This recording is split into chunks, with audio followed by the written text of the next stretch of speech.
Chargers just got disrespected.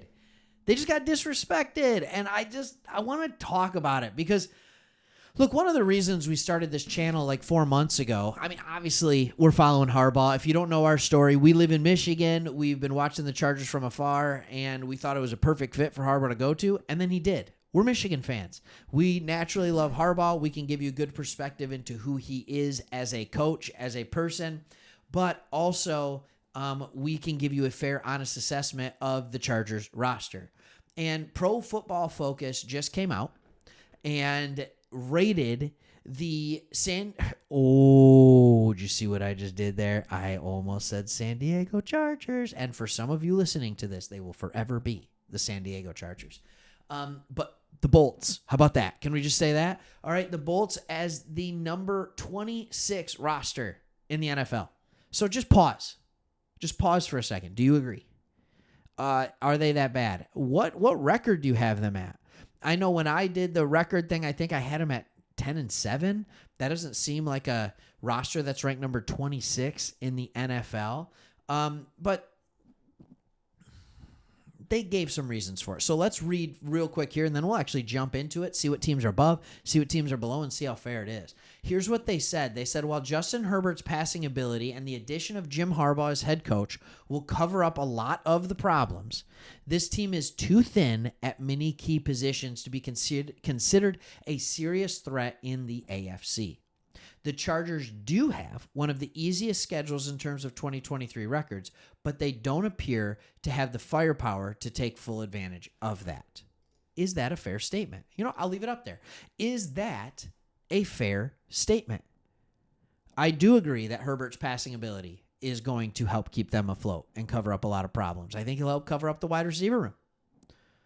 I do think that Jim Harbaugh as head coach will cover up a lot of problems. I think that the running game will be better and it will use a lot more play action. I think that Herbert will stay upright more. I think they've added some things. So I'm going to first make an argument for all of you why I think that the Chargers have a much better roster than 26, and then we can go into why, that might actually be the right ranking. So I'm going to do both. I'm just going to do both. So here's the way I'm going to say it on the affirmative. In other words, the good. All right? I think that it can be fair. We'll start with the offensive side of the ball. I think it could be fair to say that this wide receiver core is a bottom 5 wide receiver core in the NFL. That's fair. All right? I don't know that I fully believe it. I think Chark is a nice addition, just kind of like nothing exciting necessarily, but he's a good player. I think Palmer is a lot better than people give him credit for. And I think he could have a huge breakout season this year. I think he might see the most targets on this team. I don't know. All right, so he could prove to be much better. I think he could take the Keenan Allen role. I really do. And after sitting there in the slot. Now, they have good rookies. I think, they're not even showing them on here. All right, not necessarily Rice, but McConkey is going to get a lot of targets this year. So there's upside in that receiver room. But I understand that you can say that the wide receivers are overall weak. Now, let's just stop for a second. If you don't have a phenomenally talented wide receiver room, how do you make up for that? Well, number one, you have a good quarterback, all right? You saw it in your division rivals, the team we love to hate, all right? Not as much as the Raiders, but the Kansas City Chiefs. Good quarterback, pretty good offensive line, successful offense. All right? I would argue that the Chargers now have a top 10 offensive line that is going to help your wide receivers. Why? Because they have more time to get open. They now are going to have a more effective run game because any way you slice it, the new OC has had phenomenal run offenses. Even with the Ravens, when he didn't have great talent, these guys are averaging over 4.3, 4.4, 4.5, up to 4.7 yards per pop on a run. He just knows how to get players yards.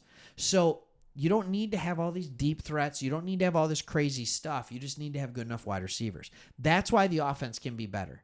On the defensive end, I think they're playing it the exact same way. Look, I understand that there's some weaknesses in the defense. Maybe the linebacker room is not deep. I agree. It's not. Junior Colson is like a vet already as a rookie. The safety room is not deep, but the starters are great. The cornerback room has its question marks, but it's not terrible. But you have the best edge rushers in all of football. So I understand talking about depth to an extent. I understand all of these things. But you also have to play to strengths. Teams have strengths. And I would say that this offensive line is going to become a great strength. The quarterback position is the most important place you can have a strength. They have it. The most important place to have a strength on the defensive line is at edge rushers.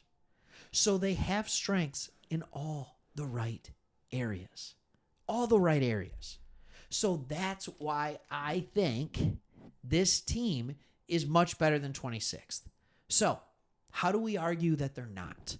How can we argue that they are a bottom 7 team in the league? Well, the argument for bottom 7 team in the league, as we go right back to this roster, is simply what happens if Gilman or Derwin James get hurt? What happens if Colson gets hurt? What happens if Asante Samuel Jr. goes down? What happens if anybody on the interior of the defensive line goes down? Because, by the way, if Matt goes down or Bosa goes down, you have Thule and Bud Dupree behind him. So you're still okay. There's depth there. But the argument I'm making here is how much depth do we have behind these guys? All right, they just signed Leatherwood on the offensive line. I don't know how that's going to work, and they have Pipkins. All right, so there's some depth on the offensive line, but what happens if Bozeman gets hurt? Uh-oh, they're in trouble. Anybody's in trouble if their quarterback gets hurt. Okay? So when they say they lack depth in key positions, it must be safety, corner, I guess interior offensive line. Like, what isn't a key position? Honestly, okay, you lack depth at tight end. Ooh, right? Like, you lack. I wouldn't say they lack depth at wide receiver. I'd say they lack star power at wide receiver. They definitely don't lack depth at running back. All right, they have a rookie we're all very excited about in Vidal, right? They got Dobbins, they got Gus Bus. Like they have depth in certain areas. So I don't know. The argue for a bottom 7 roster to me is much harder to make than the argument for a top 20 roster. I think this is a top 20 roster in the NFL. And when you put that together with the schedule, this is a playoff caliber team. So when you put together a top 20 roster with a top 5 schedule, you get a top 15 product. And when PFF says that this is a team that doesn't seem ready to take full advantage of that schedule, yeah, you're right. They're probably not going to go 13-4.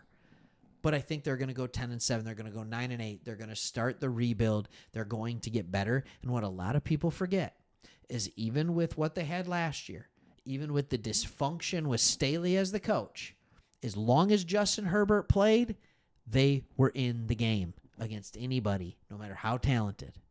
Let's not forget that. They still have him. You need to factor in the quarterback more heavily when you're talking about roster construction, when you're talking about how good the rosters are. For example, their 25th team is the Tennessee Titans. How do you put a Will Levis team ahead of them?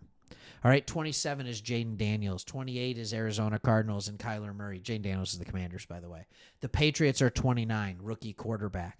Right, the Panthers are 30. Bryce Young was garbage last year. The Giants are 31, no quarterback at all. And the Broncos are 32. They're just wondering what's going on.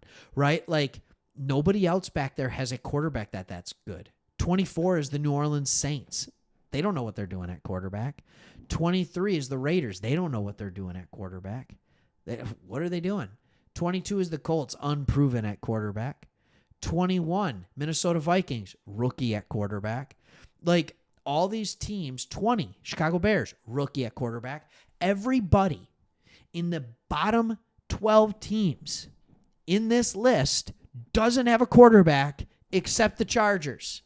That's why they need to be in the top 20. How about that? And then 19, Jags, Trevor Lawrence. Okay, we have our first quarterback. Tampa Bay Bucks are 18. Baker, get the Chargers up there. All right, thanks for watching. You guys are great. See you.